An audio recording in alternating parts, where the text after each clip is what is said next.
Boa noite. Aprovado o reajuste dos vencimentos do funcionalismo público. Ou o servidor fica com zero de reajuste ou de atualização salarial. O índice não agradou o Sindicato dos Servidores. Se bateu ali na porta do Executivo justamente tentando reuniões para quê? Sensibilizando o governo municipal para que houvesse esse diálogo de avanço nessa tratativa e que hoje a gente tivesse um ganho maior e melhor. E no segundo bloco, o arcebispo Dom Rodolfo fala sobre a Páscoa. É fazer memória do que aconteceu com Jesus Cristo, que lembra a sua paixão, morte e ressurreição.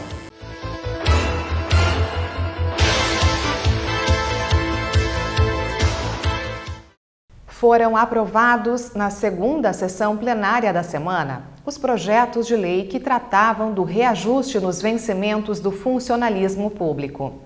Os textos previam um índice de 5,5% aos servidores do Executivo e do Legislativo, o que desagradou o sindicato da categoria.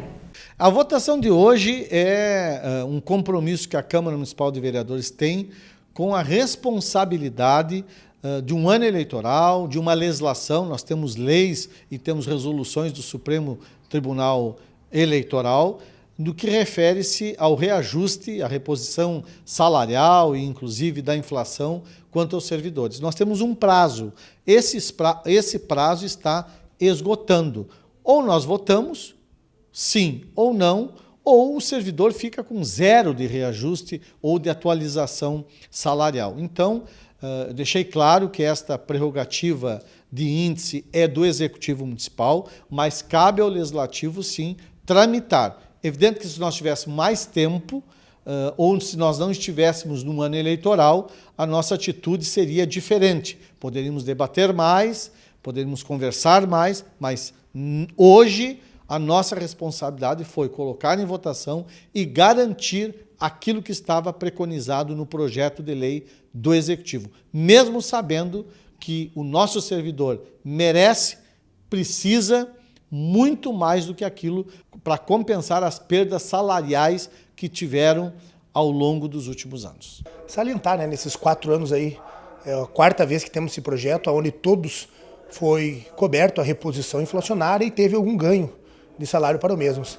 Esse ano teve a cobertura da inflação, que foi 4,45%, e mais 1,05% de ganho real em cima do soldo, que o governo calculou, o Poder Executivo calculou, respeitando as leis orçamentárias, lembrando que o teto é sempre 54%, estourando a partir de 50%, o Tribunal de Contas já aponta, querendo medidas, querendo resoluções, e estamos sempre próximos demais desse gasto. Então é uma linha muito tênue que tem que se andar, tem que ter essa responsabilidade. O Poder Executivo visando isso e a contratação, agora o novo concurso, que irão mais de 500 cargos ocupar dentro do Poder Público devido à demanda, desde 2013 foi o nosso último concurso, ofereceu isso, que se teve mesmo assim um lucro real acima da inflação e mais 12% do Vale Alimentação, né? Lembrando, o Vale Alimentação, como ele trata-se de uma indenização, ele não inclui dentro dos 54% do limite de gasto. Então, o Poder Executivo conseguiu determinar isso, chegando nesse ponto. O sindicato, com certeza, vem há mais de um mês fazendo esse diálogo com o Poder Executivo, fazem a parte deles, vêm, reivindicam na casa, mas aqui a nós cabe se dizer sim ou não, não cabe emenda de aumentar valor, por isso tenho visto de iniciativa. E sim, hoje a casa entendeu por isso, né, que devemos dar essa reposição e mais esse aumento para o funcionalismo. Gostaríamos, com certeza, sem sombra de dúvida, de dar muito mais, 10%, 15%, e só isso não compete a nós, cabe ao gestor financeiro, que é o chefe do Executivo, que é o nosso prefeito Pedro Almeida. Todo o esforço que o sindicato teve foi no sentido de que houvesse por parte do Executivo uma melhor proposta com relação e que a gente tivesse um avanço num percentual maior e melhor além daquele apresentado. Porque desde janeiro nós estamos nessa luta para que a gente avançasse num índice maior. Sempre foi a intenção do sindicato. Todos os dias nós batalhamos por isso. Foi feito vigílias, foram feitas várias reuniões, se veio atrás, se bateu ali na porta do executivo, justamente tentando reuniões para quê? Sensibilizando o governo municipal para que houvesse esse diálogo de avanço nessa tratativa e que hoje a gente tivesse um ganho maior e melhor para justamente favorecer o nosso servidor. E nós já na próxima quarta-feira, dia 3, temos uma paralisação aqui na frente do Paço Municipal, desde o início da manhã até o final da tarde.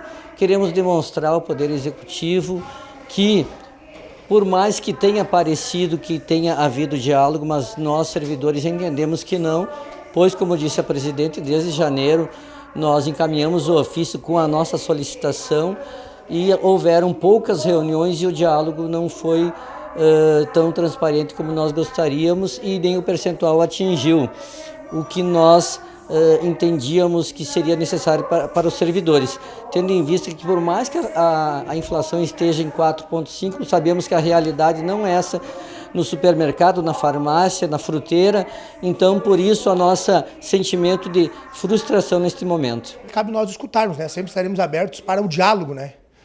E lembrando que o projeto foi um pouco a toque de caixa, devido a esse ano ser um ano eleitoral e termos o prazo para estar publicado e já valendo a legislação, incorrendo, assim, de sermos apontados, caso não seja cumprido e sim ultrapasse as datas. Ou então, o pior, os servidores ficarem sem essa reposição, esse aumento, assim como alguns servidores pediram para que votássemos contrário. Com certeza seria algo muito indigno da nossa parte e não justo, porque 250, 260 funcionários não representam o nosso quadro de funcionalismo, que são 4.000 funcionários, né? O reajuste do servidor da Casa Legislativa foi o mesmo do Executivo, a gente sabendo que nós temos uma realidade diferente, porque lá nós temos servidores que trabalham em obras, temos servidores que trabalham também em serviços insalubres e não recebem insalubridade, professores que trabalham sobre uma pressão gigantesca pela falta de professores, pela falta de estrutura, mas principalmente pela falta de diálogo. Acho que faltou e tem faltado diálogo em vários momentos de discussão, não só com o servidor, mas também com a sociedade civil organizada. E o próximo bloco fica por conta do arcebispo Dom Rodolfo. Ele vai falar sobre o verdadeiro sentido da Páscoa.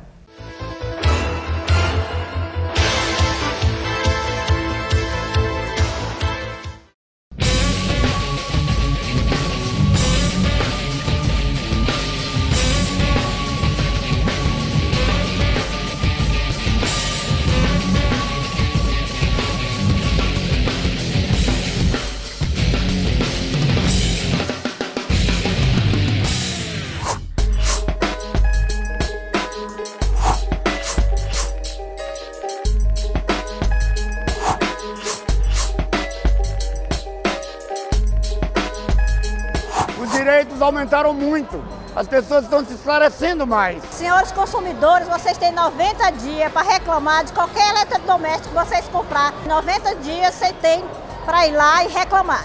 Você é consumidor e comprou um produto vencido, você pode ir até o local que você comprou e receber o dobro do valor do produto que você tinha comprado vencido. É proibido exigir consumação mínima em bares, restaurantes. Gente, vamos ler o Código de Defesa do Consumidor.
domingo de Páscoa, também chamado de Domingo da Ressurreição, é o mais esperado da Semana Santa. Nestes últimos dias, apresentamos o significado da data para diferentes religiões. E hoje iremos conferir a gravação do arcebispo Dom Rodolfo Luiz Weber. A Páscoa é fazer memória do que aconteceu com Jesus Cristo, que lembra a sua paixão, morte e ressurreição. Jesus havia falado para os apóstolos que ele deveria ir a Jerusalém, sofrer muito, ser rejeitado, seria morto e ressuscitaria ao terceiro dia. Este assunto era totalmente novo. A compreensão, como isso aconteceria, era totalmente novo. E quando isso acontece com Cristo, aí vem de fato somente depois os apóstolos compreenderam. Então hoje, quando nós celebramos a Páscoa, nós fazemos memória desse acontecimento. Ele é recordado em forma de liturgia, de textos bíblicos, de ritos, para recordar o que aconteceu. E como memória, ele influencia então no modo de viver hoje.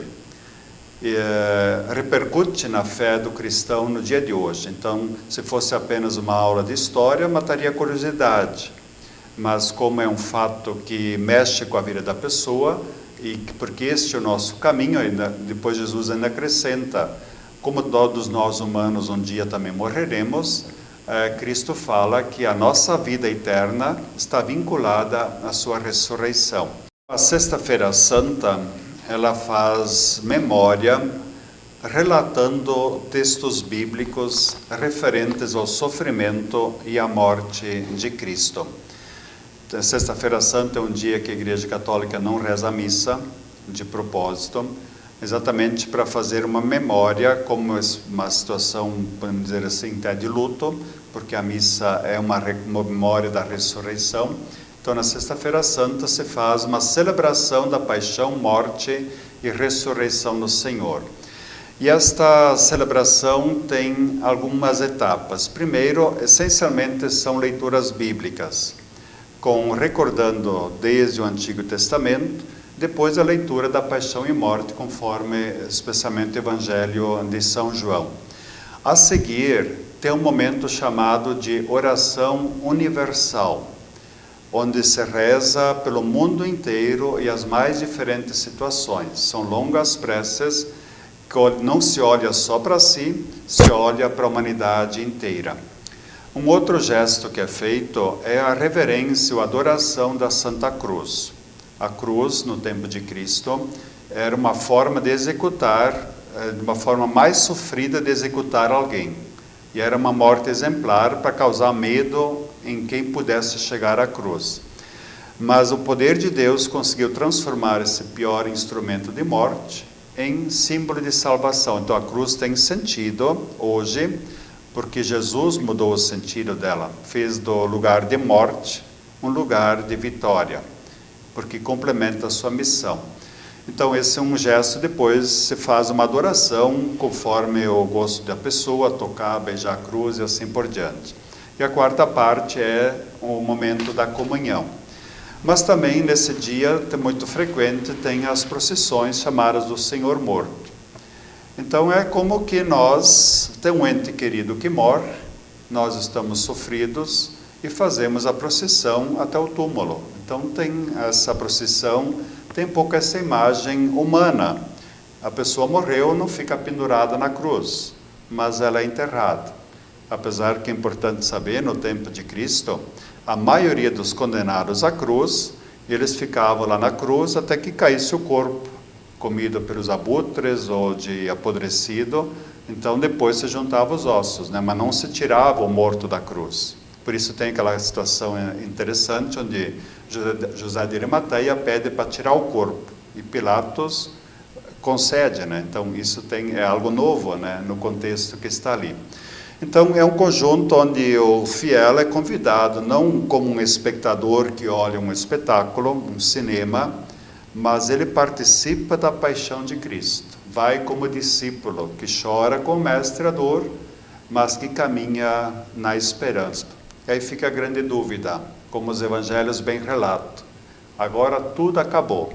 Tem uma expressão assim forte nos discípulos de Emaús, quando eles saem de Jerusalém depois da morte de Cristo, tristes, e alguém pergunta, por que essa tristeza? Eles respondem, para nós tudo acabou, a nossa esperança terminou. E então fica o tempo do silêncio, da expectativa. Vai se cumprir a ressurreição ou não? Então fica aquela interrogação no ar. Então por isso esse período de sexta-feira até o final de sábado, madrugada de domingo, é o tempo da espera, da expectativa. E claro, como diz os evangelhos, do primeiro dia da semana, que hoje para nós é o domingo, explode uma notícia. O túmulo está vazio. O corpo não está ali. Os panos que estavam cobertos o corpo estão ali dentro. Mas Jesus não está lá. Primeiro momento, acharam que roubaram o corpo. Depois, o Cristo ressuscitado se encontra. Então, no sábado à noite, a igreja reconta essa história para chegar nesse momento. Novamente, são longos textos bíblicos. Normalmente a gente lê 4, mas o normal seria ler 9. 4 leituras mais o Evangelho, né? Então, até se pode fazer mais textos. Então, no sábado à noite, a liturgia também tem suas partes. A primeira é o fogo novo, a luz que brota do túmulo vazio e frio. Segundo lugar, você anuncia a Páscoa do tempo presente, porque a gente não está numa aula de história, está fazendo memória para ajudar os cristãos a viverem a fé hoje. A seguir vem a sequência de leituras, e depois termina com a renovação do batismo, porque o batizado ele foi sepultado em Cristo, ressuscitado com ele, e depois a missa continua a partir das oferendas, né, conforme o rito da missa, né. Claro, a gente não segue rigorosamente vamos dizer assim, o calendário, porque fala no primeiro dia da semana ao amanhecer. Nós normalmente celebramos este fato porque também a exatidão histórica é menos importante. Então, o domingo, cada domingo, depois vai ser como que uma memória do dia de Páscoa. Então, esse é o sentido do domingo, o ritmo semanal que depois se introduz com o domingo. Então, cada domingo é como que repetir o dia de Páscoa, de uma forma para dar continuidade durante o ano. O grande dia é a Páscoa, mas depois cada domingo, de certo modo, faz memória do que aconteceu na Páscoa. Mas também tem algo que nós chamamos de oitava de Páscoa. São os 8 dias depois da Páscoa, onde através da liturgia se vive 8 dias como se fosse um dia só. Todos os dias se faz o mesmo anúncio, Jesus ressuscitou. Por que isso? Não porque não se acredita, mas nós humanos precisamos ser convencidos, né? Nós humanos precisamos repetir as coisas importantes para nós, para nos ajudar a convencer. Então tem essa metodologia que a liturgia usa, né? Do domingo de Páscoa até outro domingo, 8 dias, se repete o mesmo refrão. Este é o dia que o Senhor fez para nós, alegremos-nos e exultemos, porque o Senhor ressuscitou. As celebrações em nossas comunidades paroquiais, existem muitos, cada paróquia tem umas pequenas diferenças, né? Sexta-feira Santa, normalmente às 15 horas, nas paróquias, a celebração da Paixão-Morte do Senhor e as procissões, então tem horários variados. Na catedral a gente vai fazer logo depois dessa celebração, outras paróquias fazem à noite. E depois, sábado à noite também, as paróquias têm horários variados, mas normalmente 19 e 20 horas temos a vigília pascal. E aos domingos, as paróquias, como na catedral, mantêm os horários habituais de domingo. E o Jornal da Câmara de hoje termina aqui. Uma ótima noite e uma feliz Páscoa!